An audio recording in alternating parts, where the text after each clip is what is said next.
சைராம். என் உயிரின் உயிரானவர்களே, சாயப்பாவோட தயவு நம்ம மேல இருக்கணும். எந்த சூழ்நிலையிலும் நாம நீதி, நேர்மை, தர்மம் தவறாம வாழணும். ஒரு உயிர்களிடத்திலேயும் நாம அன்புகள் செலுத்தணும். திருப்பி கொடுப்பதற்கோ திருப்பி வாங்குவதற்கோ இது வியாபாரம் இல்லை அப்படின்ற ஒரு நிலை உங்க மனசுல உருவாகணும்.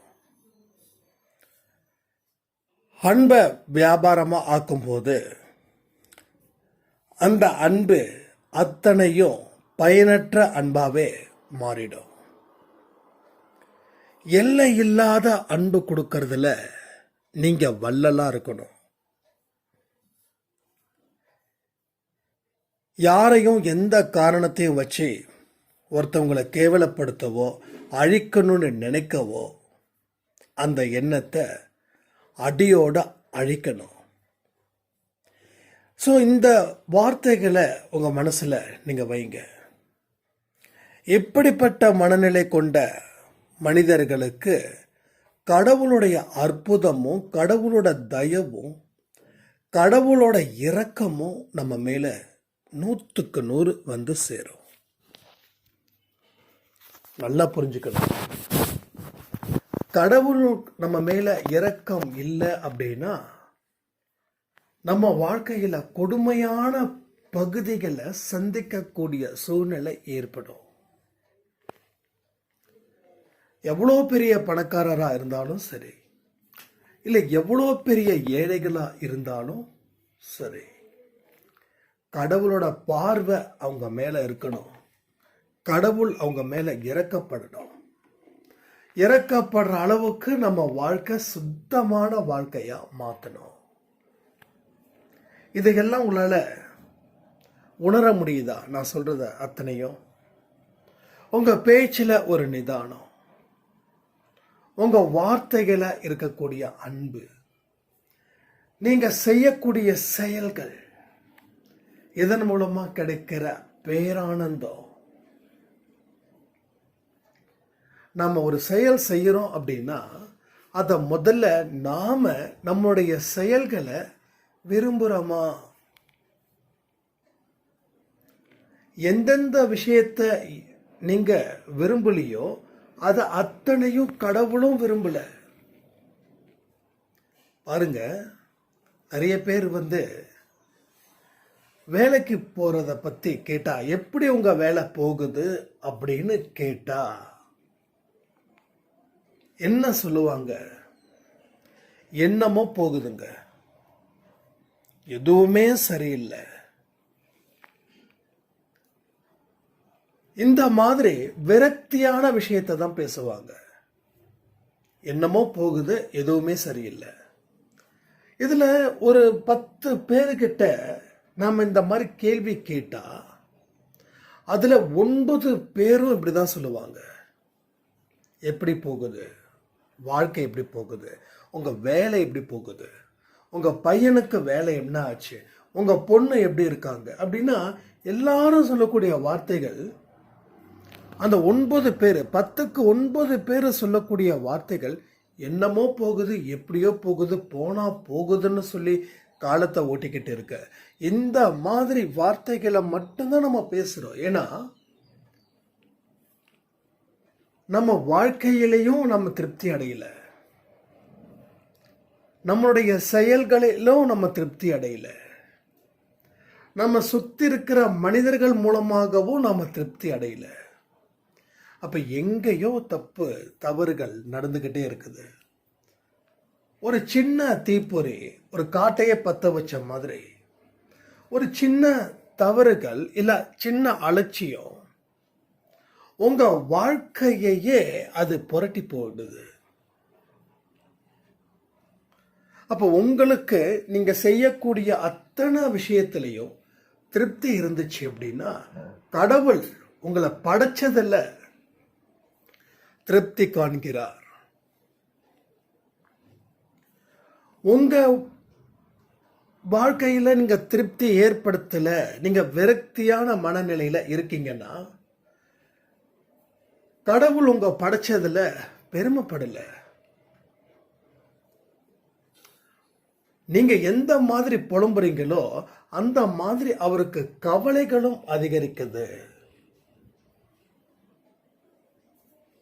நம்ம வாழ்க்கை என்ன பண்றோம்? ஒரு கம்பேரிஷன் கொடுக்கிறோம். இதன் மூலமா நம்ம திருப்திகரமான வாழ்க்கைய வாழ முடியல. நம்மளை தாண்டி வாழ்ந்துகிட்டு இருக்கிறவங்களை பார்த்து பொறாமப்படுறோம். அதனால உங்க வாழ்க்கை திருப்திகரமா இல்லை. ஒரு கல்யாணத்துக்கோ இல்ல ஒரு காது குத்துக்கோ இல்ல ஒரு வீடு புண்ணியார்ச்சனத்துக்கோ எதுக்கோ போறோம். அங்க போயும் அவங்க செஞ்சக்கூடிய அத்தனை விஷயமும் நம்மளால ஏத்துக்க முடியல, பொறாம. அதன் மூலமா நம்மளை வச்சு கம்பேர் பண்றோம். ஸோ திருப்தி அடையல.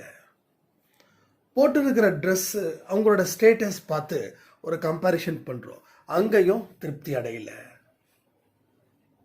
இவரெல்லாம் இப்படி வாழறாரே, என்னால வாழ முடியலையே அப்படின்னு நினைக்கிறோம். அப்பையும் திருப்தி அடைய முடியல. ஸோ திருப்தி அடைய முடியாததுக்கு ஒவ்வொரு மனுஷனுக்கும் ஒவ்வொரு தனிப்பட்ட காரணங்கள் இருக்கு. ஆனா அத்தனை காரணமும் உங்க வாழ்க்கைய சிறப்பா வாழ விடாம தடுக்கக்கூடிய முட்டுக்கட்டைகள். உங்க வாழ்க்கைக்கு நீங்களே வச்சிருக்கக்கூடிய ஆபத்து. ஒரு குழிய நோண்டி அதுல நீங்களே விழுந்து அதுல மண் அள்ளி போட்டுக்கிட்டா எப்படியோ அதே மாதிரி தான் இங்க எல்லாரும் செஞ்சுக்கிட்டு இருக்கோம். அப்ப கடவுளோட தயவு எங்க இருக்கும்? கடவுள் எப்படி உங்களை விரும்புவாரு? இவ்வளோ தூரம் செஞ்சுமே சாயப்பா நம்ம வீட்டுக்கு வாங்கன்னு சொல்லும்போது, நேத்து கிட்டத்தட்ட 9 பேருக்கு மேல சாயப்பா விசிட் பண்ணியிருக்காரு. ஒவ்வொரு கமெண்ட்ஸையும் ஒரு சாய்ராம் கிட்ட நான் படிக்க சொல்லி எனக்கு ஆடியோவை ரெக்கார்ட் பண்ணுங்கன்னு சொல்லியிருக்கேன்.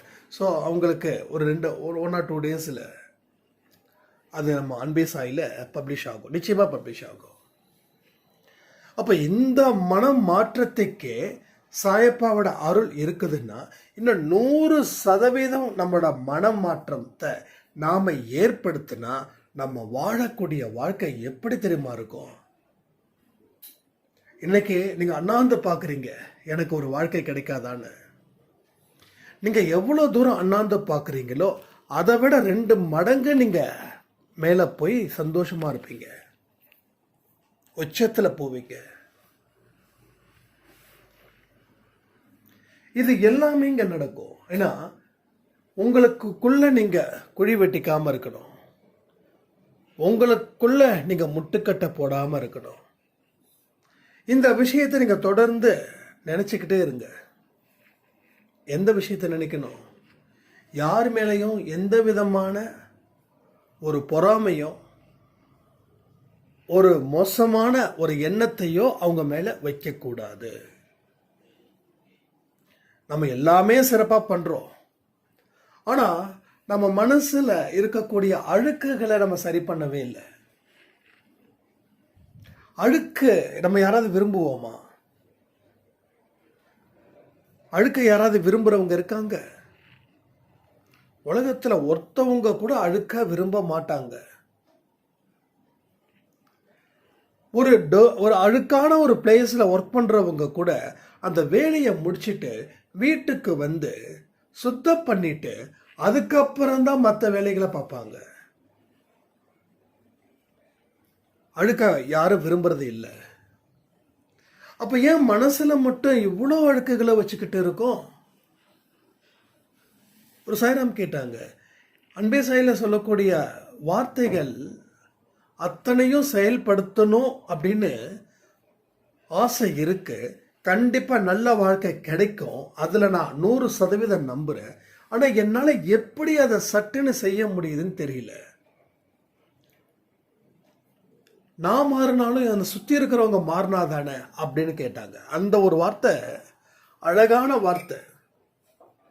நான் மாறிட்டேன், ஆனா என் சுத்தி இருக்கிறவங்க மாறலையே. சுத்தி இருக்கிறவங்களும் மாறினாதானே நான் மாற முடியும். இது 100க்கு 100 உண்மை.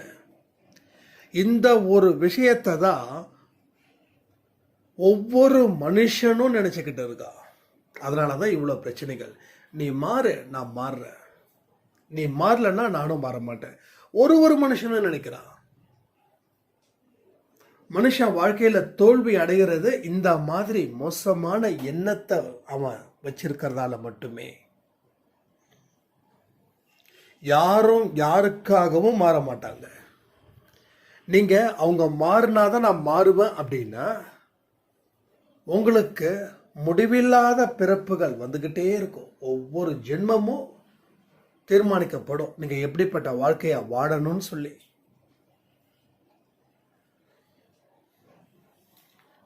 நம்ம பைக்கில் போறோம், நாம தெளிவா போறோம். எதிரில் வரவன் நல்லா குடிச்சிட்டு வண்டி ஓட்டுறாரு. அவர் அடிச்சா உங்களுக்கு வலிக்கமா வலிக்காதா? வண்டியை உங்க வண்டியில மோதிட்டா உங்களுக்கு உடம்புல பாதிப்பு ஏற்படுமா ஏற்படாதா? அப்ப நீங்க வாதிட முடியாதுல்ல. இல்ல அவர் குடிக்காம வர சொல்லுங்கன்னு. அவர் குடிச்சிட்டு தான் வராரு. அடி அவருக்கும் விழுது, உங்களுக்கும் விழுது. நீங்க குடிக்கல, நீங்க நல்ல கரெக்டான ஸ்பீடில் போறீங்க. எதிரில் வரவன் இடிச்சிட்டான். அப்போ அவன் வரான்னு தெரிஞ்சு நாம ஒதுங்கி போகணும், இல்லை நிற்கணும், இல்லை அவன் நம்ம மேலே இடிக்காத மாதிரி நாம அந்த இடத்த விட்டு மூவ் ஆகணும், இல்லை பார்த்து எச்சரிக்கையா போகணும். நாம போகல, நான் கரெக்டாக தான் வரேன். சரி, நீங்க கரெக்டாக வாங்க. ஆனா அவன் இடிச்சானா உங்களுக்கு வலிக்கும் தானே? உங்களுக்கு அதனால பிரச்சனைகள் இருக்குதானே? இல்லாமலாம் போகாதுல்ல. அப்போ ஒருத்தவங்க மாறினாதான் நான் மாறுவேன் அப்படின்னா அவங்க மாற மாட்டாங்க. அப்போ அவங்க மாறாத வரைக்கும் உங்களுக்கு பிரச்சனைகள் இருக்கும். அப்ப நீங்க மாறினா பிரச்சனைகளை இருந்து நீங்க தூர விலகலாமே. அன்பே சாயில சொல்லக்கூடிய அத்தனை வழிகளும் ரொம்ப எளிமையான வழிகள். அதுக்கு பிராக்டிஸ் தான் முக்கியம், வேற எதுவும் முக்கியம் இல்லை. நம்ம என்ன பண்றோம், எல்லாத்துக்கும் ஒரு விலை கொடுக்கறோம். வீட்டில் தோஷம் சரியில்லை அப்படின்னா அதுக்கு ஒரு பேமெண்ட் பண்றோம், அவங்க சொல்லக்கூடியதை செய்கிறோம். பழனி மலைக்கு எனக்கு பிரசாதம் வேணும்னு சொன்னா மாசம் மாசம் பேமெண்ட் பண்ணால் அவங்க பிரசாதம் அதெல்லாம் அனுப்பி வச்சிடறாங்க. கோயிலுக்கு போயிட்டு நீங்கள் அங்கே சாமியை கும்பிட்டுட்டு வர்றது தானே புத்திசாலித்தனம். திருப்பதியில் மாதம் மாதம் எனக்கு பிரசாதம் வரும், ஷீரடியில் மாதம் மாதம் எனக்கு பிரசாதம் வரும். இன்னும் பெரிய பெரிய கோயில்கள் இது மாதிரி பண்ணுறாங்க. ஒவ்வொரு மாதமும் பிரசாதம் வீடு தேடி வரும். நீங்கள் வருஷத்துக்கு இவ்வளோ தூரம் பேமெண்ட் பண்ணலாம். இது வாங்கிறது சரியா தப்பான்ற விவாதத்துக்கு நான் வரல. நம்ம என்ன பண்றோம், எல்லாத்தையும் ஒரு பேமெண்ட் கொடுத்து பழகிட்டோம். ஆனா மனசுல ஏற்படக்கூடிய மாற்றத்தை மாறணுன்றதுக்கு அதுக்கும் பேமெண்ட் கொடுக்குறோம். இந்த ஸ்பெஷல் கிளாஸஸ்ல பெரிய பெரிய ஞானிகளை எடுக்கிறாங்க இல்லையா? உன் வாழ்க்கை மாறுவது எப்படி, 10 நாட்களில் உன்னோட வாழ்க்கை மாறும், ஒரு நாளைக்கு 1000 ரூபாய், மதியான சாப்பாடு ஃப்ரீ, நாங்கள் கொடுக்குற நோட்ஸை நீங்கள் வாழ்க்கையில் ஃபாலோ பண்ணணும். இது எவ்வளோ காசு கொடுத்தாலும் சரிங்க, அதெல்லாம் அவ்வளோ சீக்கிரம் மாறிட முடியாது. சில விஷயத்துக்கு நீங்கள் காசு இல்லாமல் பண்ணுறது தான் எளிமை, புனிதமான விஷயங்கள் கூட.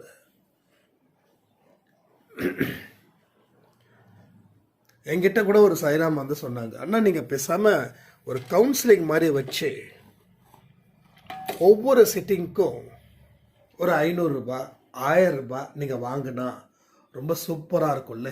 இப்படி தான் ஒருத்தர் பண்ணிக்கிட்டு இருக்காரு எங்கள் வீட்டு பக்கத்தில் அப்படின்னு. அவர் என்னம்மா படிச்சிருக்காருன்னா, அவர் எதுவும் படிக்கலைன்னா அனுபவம் தான். ஏதோ ஒரு சாமியோட பேரை சொல்லி அவர் அதெல்லாம் வாங்கிட்டு இருக்காரு போறாரு அப்படின்னு. நீங்க ஒரு விஷயத்தை, அந்த புனிதமான விஷயத்துக்கு நீங்க துட்டு கொடுத்த ஆரம்பிச்சீங்கன்னா அது கண்டிப்பா உங்களை சேராது.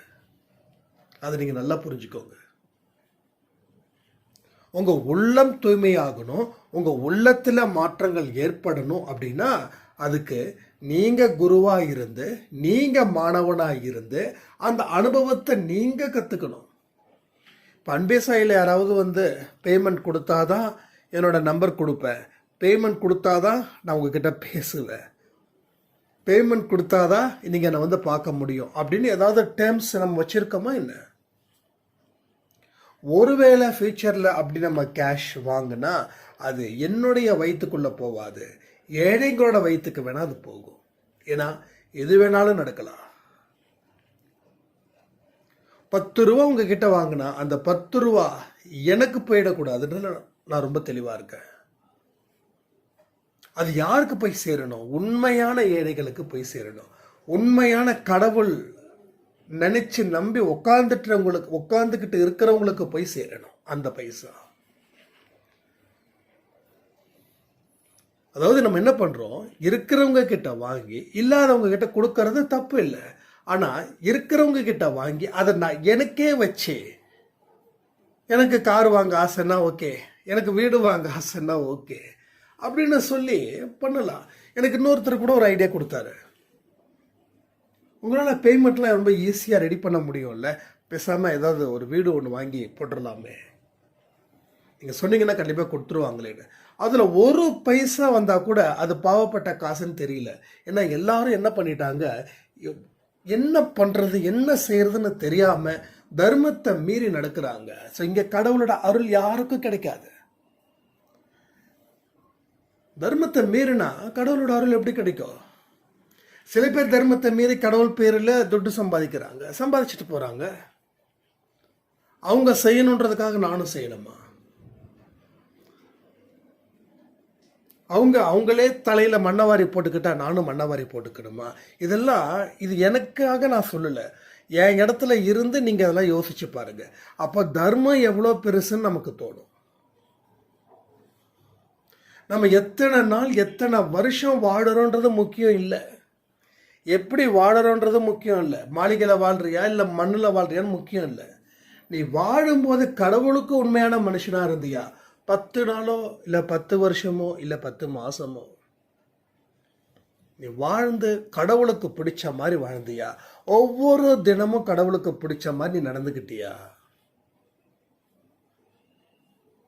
கடவுளுக்கு பிடிக்காத ஒரு நாள் நீ வாழ்ந்தா கூட அது உனக்கு நரகம்.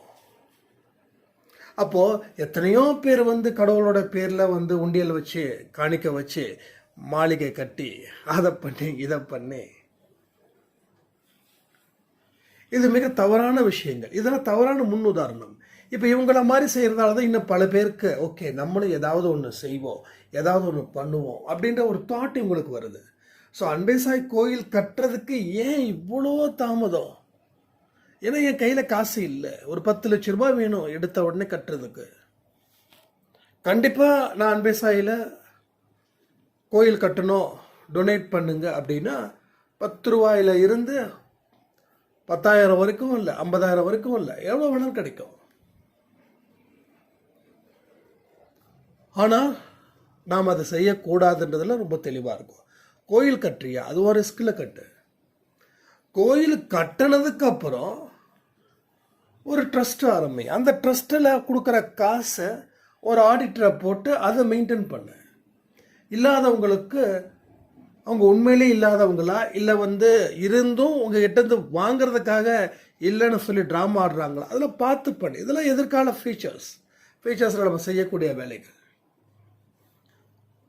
ஆனால் அதுக்கும் சொன்னாங்க, நீங்கள் சொன்னீங்கன்னா கண்டிப்பாக எல்லாரும் கொடுப்பாங்கல்ல, அது வேண்டாம்.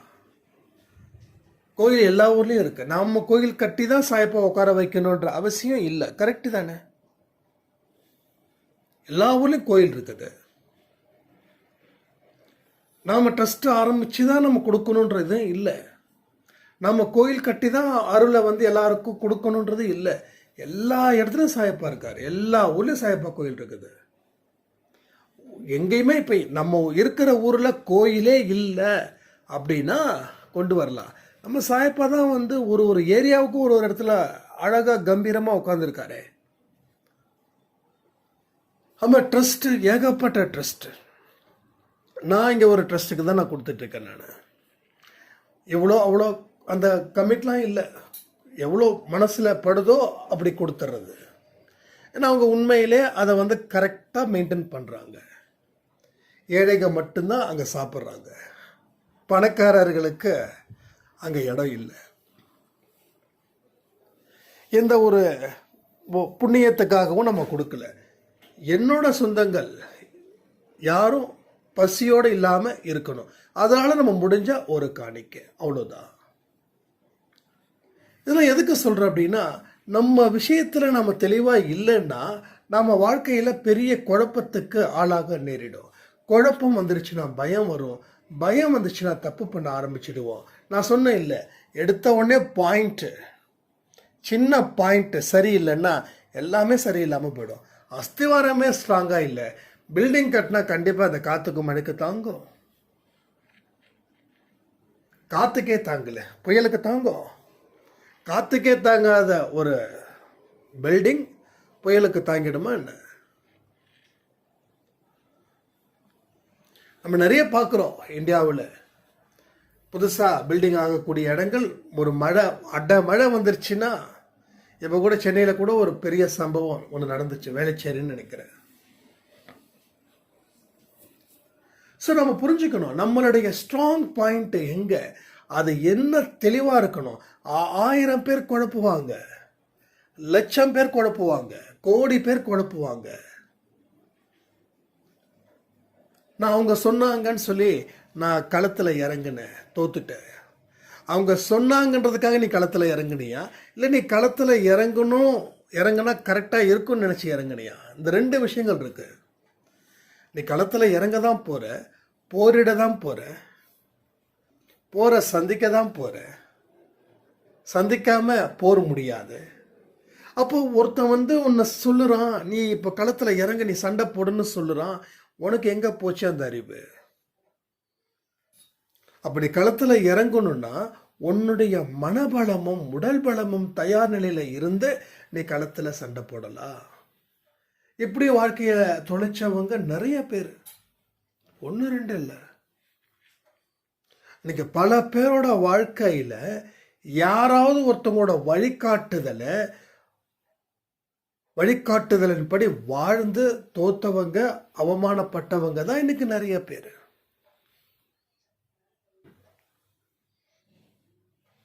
இதை எல்லாமே நம்ம யோசிக்கிறது இல்லை. மற்றவங்க கைட் பண்றாங்க அப்படின்றது சரி, நான் தப்பு சொல்லவே இல்லை. ஆனா அது சரியானதா சரியில்லையான்ற நிலைப்பாட்டை நீங்க எடுக்காம ஒருத்தவங்க ஆசை காட்டி, பேராசை காட்டி உங்களை களத்துல இறக்கி விட்டாங்க அப்படின்னா நம்மளோட அறிவு இப்ப என்ன பண்ணிட்டு இருந்தது? இப்போ ஒரு சிம்பிளா ஒரு விஷயத்த சொல்றேன், நல்லா புரியும்னு நினைக்கிறேன். நல்லா பிஸ்னஸ் பண்ணிட்டு இருந்தாங்க புருஷனும் பொண்டாட்டியும், ஹஸ்பண்ட் அண்ட் ஒய்ஃப் நல்ல ஒரு பிஸ்னஸ் சூப்பராக பண்ணிட்டு இருந்தாங்க. அந்த நேரத்தில் ஒரு வில்லன் உள்ள என்ட்ரி ஆகி, நீங்கள் ஒரு மாதத்துக்கு எவ்வளோ சம்பாதிக்கிறீங்க, ஒரு வருஷத்துக்கு எவ்வளோ சம்பாதிச்சிருக்கீங்க, இந்த வியாபாரம் ஆரம்பித்த நாள்லேருந்து இன்னைக்கு வரைக்கும் எவ்வளோ சம்பாதிச்சிருப்பீங்க அப்படின்னு சொல்லி ரொம்ப அக்கறையாக கேட்டிருக்காரு. இவங்களும் எல்லா விஷயத்தையும் சொல்லியிருக்காங்க. கேட்டவருக்கு ரொம்ப ஒரு மாதிரி அவர் நோஸ் கட் பண்ண மாதிரி, இத்தனை வருஷம் உழைச்சதுக்கு உங்களுக்கு இவ்வளோ கேஷ் இருக்கு, இவ்வளோ அசட் இருக்குது, இது உங்களுக்கு குறைச்சலா தெரியலையா அப்படின்னு, இல்லை வேற ஏதாவது இருக்குதா அப்படின்னு இவங்க கேட்குறாங்க. இருக்கிறதால தான் நான் சொல்றேன்னு அவர் சொல்றாரு. சரி என்ன அப்படின்னும் போது, நீங்கள் எதுவுமே பண்ண வேண்டாம். இப்போ நீங்கள் ஒரு 10 லட்சம் ரூபாய் நீங்கள் போட்டிருக்கீங்கன்னா, இந்த 10 லட்சத்துக்கு நீங்கள் இன்வெஸ்ட்மெண்ட் பண்ணியிருக்கீங்கன்னா அந்த இன்வெஸ்ட்மெண்ட்டுக்கு தகுந்த உழைப்பு இருக்கணும். காலையில் 9 மணில இருந்து நைட்டு 9 மணி வரைக்கும் நீங்கள் அந்த வியாபாரத்தில் இருந்தாதான் நீங்கள் லாபத்தை பார்க்குறீங்க. ஆனால் நீங்கள் கொடுக்குற காசை கொடுத்துட்டீங்கன்னா நீங்கள் வியாபாரம் பண்ண வேண்டிய அவசியமே இல்லை. கால் மேலே கால் போட்டு வீட்டில் உட்காந்துக்கிட்டு டிவி பார்த்துக்கிட்டு நல்லா ஜாலியாக நீங்கள் இருக்கலாம். ஏன்னா அப்படிப்பட்ட ஒரு ஃபீல்டு இந்த ஃபீல்டு. நீங்கள் காசை மட்டும் போடுங்க. 10 லட்ச ரூபா போட்டிங்கன்னா உங்களுக்கு ஒரு மாதத்துக்கு 1 லட்சம் ரூபாய். அப்போ நீங்கள் 10 லட்சத்தை 10 மாதத்தில் நீங்கள் எடுத்துடலாம். ஆனால் நீங்கள் 10 லட்சத்தை பிஸ்னஸில் போட்டிங்கன்னா மாதத்துக்கு எவ்வளோ ரூபாய் வருதுன்னு யோசிச்சு பாருங்கன்னு சொல்லி என்னென்னமோ சொன்ன உடனே ஹஸ்பண்ட் அண்ட் ஒய்ஃப் பெரிய அளவில் டிஸ்கஷன் பண்ணி, ஓகே நாம் இவ்வளோ நாள் எப்படி இருந்துட்டோம்? முட்டாளாக இருந்துட்டோம். எவ்வளோ இன்வெஸ்ட்மெண்ட் பண்ணி எவ்வளோ உழைச்சி ஆனால் கொஞ்சோண்டு தான் சம்பாதிச்சிருக்கோம். இப்போ காசை மட்டும் கொடுத்துட்டு எந்த உழைப்பு போடாமல் நம்ம நிறைய சம்பாதிக்கலாம் அப்படின்ற ஒரு தாட்டில் ஃபஸ்ட்டு ஒரு 5 லட்சமோ 6 லட்சமோ போட்டிருக்காங்க. அதுக்கப்புறம் கரெக்டாக பேமெண்ட்டை இவங்க சொன்ன மாதிரி கொடுத்துருக்காங்க. அடுத்தது அடுத்தது அடுத்தது சொல்லி கடைசியில் அவங்க கதை என்ன ஆச்சு தெரியுமா? புருஷனும் பொண்டாட்டியும் தற்கொலை பண்ணிக்கிற அளவில் தயாராகிட்டாங்க. அதுக்கப்புறம் என்ன ஆச்சுன்னு எனக்கு தெரியல. ஏன்னா அதுக்கப்புறம் அவங்கள நான் ஏன்னா நிறைய பேர் நமக்கு அன்பே சைடில் வராங்க போகிறாங்கன்றதுக்காக அவங்க சொன்ன அந்த கண்ணீர் இதெல்லாம் இதுக்கு என்ன பதில், என்ன பண்ணுறது, என்ன செய்கிறது? அவங்க ஆக்சுவலி 2021 எனக்கு இந்த விஷயத்த சொல்லியிருந்தாங்க. ஸோ யோசிச்சு பாருங்கள். அதாவது நம்மளோட பேராசை, உழைக்காமல் நான் சம்பாதிக்கணுன்ற ஒரு பேராசை எவ்வளோ பெரிய ஒரு மோசமான புத்தி. நம்ம புத்தி ஏமாத்துறவன் 1000 சொல்லுவான். காசு எவன் வாங்கி கொடுக்குறான்னு சொன்னானோ இவங்க அவங்க வீட்டுக்கு போயிருக்காங்க. அவன் ஆளையும் காணும், அட்ரஸையும் காணும். போலீஸில் கேஸ் கொடுத்துருக்காங்க. இதெல்லாம் யோசிச்சு பார்க்கணும். அப்போது நாம் அழகாக உழைச்ச காசில் நமக்கு தகுந்த வருமானத்தை வச்சு நாம் தகுந்த செலவு பண்ணி நாம் வாழ்ந்தோம். இப்போ என்னாச்சு? வியாபாரமும் போச்சு, வீடும் ஏலத்துக்கு வந்துடுச்சு. அவங்க ஏஜ் கிட்டத்தட்ட 55 இயர்ஸ். இதுக்கு மேலே அவங்க போய் எங்கே வேலை பார்த்து என்ன செய்ய முடியும்? அப்போது ஒருத்தன் வரான், பேசுகிறான், சொல்கிறான் அப்படின்றதுக்காக நீ களத்தில் இறங்குனது தப்பு தானே? அப்போ ஏன் இறங்குன? உனக்கு பேராசை தானே? ஒருவேளை அவன் உனக்கு காசு எல்லாம் கம்மியாக தான் வரும்னா போயான்னு சொல்லி வெளியில் துரத்திருப்போம். ஆனால் காசு வருதுன்னு அப்போ எந்த நம்பிக்கையில் நாம் காசு கொடுத்தோம்? இந்த உலகத்தோட சூழ்நிலை யாருமே புரிஞ்சுக்கல. ஃபினான்ஷியலாக இந்த உலகம் எந்த அளவுக்கு தத்தளிச்சிட்டு இருக்குதுன்றது யாருக்குமே தெரியல. ஸோ உலக நாலேஜும் வேணும். ஆனால் உலக நாலேஜ் இருக்கிறவங்க கூட டக்குன்னு ஸ்லிப் ஆகிறாங்க. அதாவது ரோடு எப்படி இருக்குதோ அதுக்கு தகுந்த மாதிரி தான் நம்ம வண்டியை ஸ்பீடு ஏற்றணும். ஆனால் ரோடு மோசமான ரோட்லேயும் நான் அதே ஸ்பீடில் தான் போவேன்னா ஸ்லிப் ஆகிடுவோம். அதே மாதிரி தான் இங்கே வாழ்க்கை பற்றியும், உங்களை பற்றியும், உங்களை சார்ந்தவங்களை பற்றியும், உங்கள் தொழிலை பற்றியும், உங்கள் செயல்களை பற்றியும் எல்லாத்தையும் ஒரு புரிதலே இல்லாத ஒரு வாழ்க்கையை வாழ்ந்து வாழ்ந்து வாழ்ந்து கடைசியில் திருவோடு எந்தக்கூடிய நிலை ஏன் உருவாச்சு? ஸோ அங்கேயும் நம்ம தர்மத்தை மீறுறோம். எப்படி தர்மத்தை மீறுறோம்? உழைச்சதுக்கு காசு வந்தால் போதும்னு நம்ம நினச்சிருந்தா சிறப்பு. உழைக்காமலே எனக்கு காசு வரணும் அப்படின்னா அது தர்மத்தை மீறின மாதிரி. நீ என்ன உழைச்ச? உனக்கு உழைச்சது தான் காசு. நீ உழைக்கல, காசு இல்லை. ஆனால் உழைக்காம நீ காசை வரணும்னா அடுத்தவனோட உழைப்பை நீ சுரண்டுறன்னு அர்த்தம். ஒரு முதலாளியும் தொழிலாளியும் எப்படி இருக்கணும் அப்படின்னா, ஒரு முதலாளி தன்னை ஒரு தொழிலாளியாக பாவிச்சு தனக்கு என்னென்ன தேவைகள் இருக்குதோ அதை அவன் கண்டுபிடிச்சி முதலாளி பயன்படுத்தணும். இல்லை எனக்கு ஒரு தொழிலாளி அடிமையாக கிடைச்சிட்டான், இவனை வச்சு நான் நிறையா 10 பேர் செய்ய வேண்டிய வேலையை 5 பேர் வச்சு நான் முடிக்கிறது புத்திசாலித்தரம் அப்படின்னா நீ தர்மத்தை மீறுற. உனக்கு மனிதாபிமானம் இல்லை. அதனால் கடவுள் உன் கூட ட்ராவல் பண்ண விரும்பலை. கடவுள் உன்னை வெறுக்கக்கூடிய மனிதனா நீ வாழற. நான் திரும்ப சொல்கிறேன், சாயப்பா ஒரு நிமிஷமும் நம்மளை நேசிக்கணும். அவருக்கு பிடிக்காத ஒரு விஷயத்த செஞ்சால் ஒரு நாளும் நமக்கு நரகம். அப்போ இத்தனை நாள் எத்தனை நரகம் நமக்கு கிடைச்சிருக்கோம், எத்தனை சொர்க்கம் கிடைச்சிருக்கோன்றதை யோசிச்சு பாருங்க. உங்களுக்கே தலை சுற்றி கீழே பொத்துன்னு விழுந்துடுவீங்க. உங்கள் வாழ்நாட்களில் 100 நாட்கள் நீங்கள் வாழ்ந்திருக்கீங்கன்னா அதில் 90 நரகமும் 10 சொர்க்கமும் கிடைச்சிருக்கும். ஏன்னா நம்மளோட மனசு அடுத்தவனை தாக்கிக்கிட்டே இருக்குது. எந்த விஷயத்துல வேணாலும், உடல் ரீதியாகவோ மன ரீதியாகவோ. உடல் ரீதியாக தாக்குனா கவர்மெண்ட்டு பனிஷ்மெண்ட் கொடுக்குறது, மன ரீதியாக தாக்குனா கவர்மெண்ட் பனிஷ் கொடுத்தா உலகத்தில் இருக்கிற அத்தனை பேரும் பனிஷபிள் தான். அப்போ எந்த மனுஷனையும், யாரா இருக்கட்டும், உங்களுக்கு மேலேயா இருக்கட்டும், உங்களுக்கு கீழையா இருக்கட்டும், உங்க எதிரியா இருக்கட்டும், உங்க உயிரா இருக்கட்டும், அவங்கள உடல் ரீதியா தாக்கவோ மன ரீதியா தாக்கவோ ஆரம்பிச்சிங்கன்னா அந்த நாள் உங்களுக்கு நரகத்துக்கு கூட்டு போற நாட்கள். வாழ்க்கையில ஏன் இவ்வளோ போராடிட்டு இருக்கோம்னா, நம்ம வாழ்ந்த நாட்கள் நரகத்தில் இருந்தக்கூடிய நாட்கள் தான். மறுபடியும் சொல்றேன், மேலோகம் போய் சொர்க்கம் நரகம் அதை நான் நம்பலைங்க. ஒரு இதுல சொன்னாங்க, கருட புராணம் சொல்லிட்டு ஒரு இது, அதுல அண்ணா ஒருத்தர் வந்திருந்தார். அவர் சொன்னார், டே இந்த மாதிரி ஒரு சேனல்ல கருட புராணம்னு சொல்லி போட்டிருக்காங்க, அது நீ அன்பே சாயாவில் கொடுக்குற இல்லையா, அது உனக்கு பயன்படும், நீ சொல்லு அப்படின்னு. அதில் பார்த்தா என்னென்னமோ அதில் அரைக்கிறது இதில் அரைக்கிறது தூக்கி போடுறது அது இது அப்படி, அதெல்லாம் எனக்கு தெரிஞ்ச வரைக்கும் நான் ஒரே விஷயம்தான் சொல்லுவேன், எனக்கு அதில் நம்பிக்கை கிடையாது. உயிர் பிரிஞ்ச உடனே உடலும் ஆன்மாவும் பிரியுது. உடல் மண்ணுக்குள்ள போயிடுது. அந்த ஆன்மா அடுத்த இடத்துல போய் கருவா இருந்து குழந்தையா இருந்து பொறுக்குது, அவ்வளோதான். மேலே போய் வறுக்கிறது, எண்ணெயில் ஊற்றி பெரிய அப்படிலாம் இருக்கிறது, எனக்கு அதில் எனக்கு உடன்பாடு நிச்சயமாக இல்லை.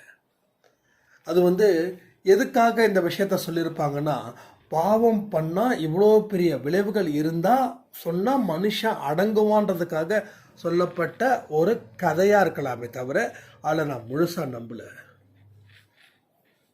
அதில் சொல்லியிருக்கக்கூடிய விஷயங்கள்லாம் பார்த்தீங்கன்னா, நீங்கள் ஒரு மாதத்துக்கு தூங்க மாட்டீங்க. ஒவ்வொரு பாவத்துக்கும் மேல்லோகத்தில் சொர்க்கம் வர நரகம் வர தனித்தனியாக இருக்குதான். அந்த நரகத்தில் அத்தனை கொடிய பனிஷ்மெண்ட்டையும், அதாவது ஒரு விஷயம் சொல்கிறாங்க, உங்களை அதாவது நம்ம அந்த மேலே செத்து போனதுக்கப்புறம் யாரும் பயப்பட வேண்டாம், இது சொல்லியிருக்காங்க. ஆனால் உண்மை எனக்கு அதில் 99.99% நான் நம்பலை. இறந்து போயிட்டா மேலே நம்மளை அப்படியே போட்டு அந்த எண்ணெய் சட்டியில் தீய வச்சு எரிப்பாங்களாம். எண்ணெய் சட்டி கூட இல்லை, தீய வச்சு எரிப்பாங்களாம். உயிர் இருக்குமா, ஆனால் எரியுமா. இது மாதிரி பல தண்டனைகளை அனுபவிச்சுட்டே இருக்கணுமா. ஒரு பெண்ணை மானபங்கம் படுத்தினவங்க, ஒரு குழந்தைங்களை கொன்னவங்க, ஒரு கர்ப்பிணியை சாகடிச்சவங்க, பசுவை கொன்னவங்க, இறைச்சியை சாப்பிட்றவங்க, இது மாதிரி இதெல்லாம் செஞ்சுட்டு அதுக்கப்புறம் மறுபடியும் அடுத்த ஜென்மத்தில் மறுபடியும் அந்த கஷ்டமான சூழ்நிலையில் பிறப்போம் அப்படின்னு சொல்லி அந்த கருட புராணம் அந்த பயணம் இது முடியுது. ஸோ நான் என்ன சொல்கிறேன், எனக்கு அதில் நம்பிக்கை கிடையாது. அது என்னென்னா, இதெல்லாம் செஞ்சால் தண்டனை, அதாவது தப்பு பண்ணால் சாமி கண்ணை குத்திடுன்னு சொல்லி நம்ம பெரியவங்க சொன்ன மாதிரி அது ஒரு ஸ்டோரி சொல்லுதான். ஆனால் வாழக்கூடிய வாழ்க்கையில் 10 பேர் இருக்கிறாங்கன்னா அதில் 8 பேர் சந்தோஷமாக சீரும் சிறப்புமாக இருக்கும்போது அந்த 2 பேர் சாப்பாட்டுக்கே வழி இல்லாமல், போட்டுக்க துணி இல்லாமல், எல்லாராலையும் வெறுக்கப்படக்கூடிய மனிதர்களாக இருக்காங்களே, அந்த தண்டனையை விட இந்த தண்டனை ரொம்ப பெருசு. ஸோ ஆன்மா அடுத்த உடம்பை தேடி போகுது. நீ என்ன பாவம் செஞ்சியோ, என்ன புண்ணியம் செஞ்சியோ, அதுக்கு தகுந்த மாதிரி வாழ்க்கை. இன்பமும் துன்பமும் பாதி பாதி இருக்குது, உன்னை அட்டாக் பண்ணுது அப்படின்னா நீ சரிசமமாக பண்ணியிருக்கன்னு அர்த்தம். இல்லை துன்பம் மட்டுமே உன் வாழ்க்கைன்னா நீ நிறைய பாவத்தை செஞ்சிருக்கன்னு அர்த்தம். இன்பம் மட்டும்தான் உன் வாழ்க்கையாக இருக்குதுன்னா நீ நிறைய புண்ணியம் செஞ்சிருக்கன்னு அர்த்தம். அப்போ இந்த மாதிரியான விஷயங்கள் தான் நடக்குது தவிர அந்த மாதிரியான விஷயங்கள் நடக்கலை. ஆக மொத்தம் அடுத்த ஜென்மத்தை நம்ம இப்போவே தீர்மானிக்க முடியும். நாளைக்கும் நம்ம தீர்மானிக்கலாம் நம்ம வாழ்க்கை எப்படிப்பட்டதாக இருக்குன்னு. அடுத்த ஜென்மமும் நம்ம தீர்மானிக்கலாம் நம்ம வாழ்க்கை எப்படிப்பட்டதாக இருக்கும்னு. இதை எல்லாத்தையும் யோசிச்சு பாருங்க. உங்கள் வாழ்க்கையே மிகப்பெரிய ஒரு அமைதி பூங்காவனமாக மாறி நீங்கள் இன்னமும் சூப்பராக செமையாக ஒரு வாழ்க்கையை வாழ்வதற்கு இது மிகப்பெரிய ஒரு விஷயமா இங்கே அன்பே சாயில் சாய்ப்பா கொடுக்க போகிறாங்க. அதனால் பயப்படாதீங்க, எதை பற்றி கவலைப்படாதீங்க, தர்மத்தை மீறாதீங்க. கடவுளோட தயவு நம்ம கூடவே இருக்கணும். அவர் நம்ம மேலே இறக்கப்படணும். அவர் நம்ம மேலே கருணையோடு நம்மளை பார்க்கணும். அவரோட பார்வை நம்ம மேலே விழுற வரைக்கும் நமக்கு எந்த ஒரு ஆபத்தும் இல்லைன்னு சொல்லி இந்த ஆடியோவை நான் முடிக்கிறேன். ஜெய் சாய்ராம்.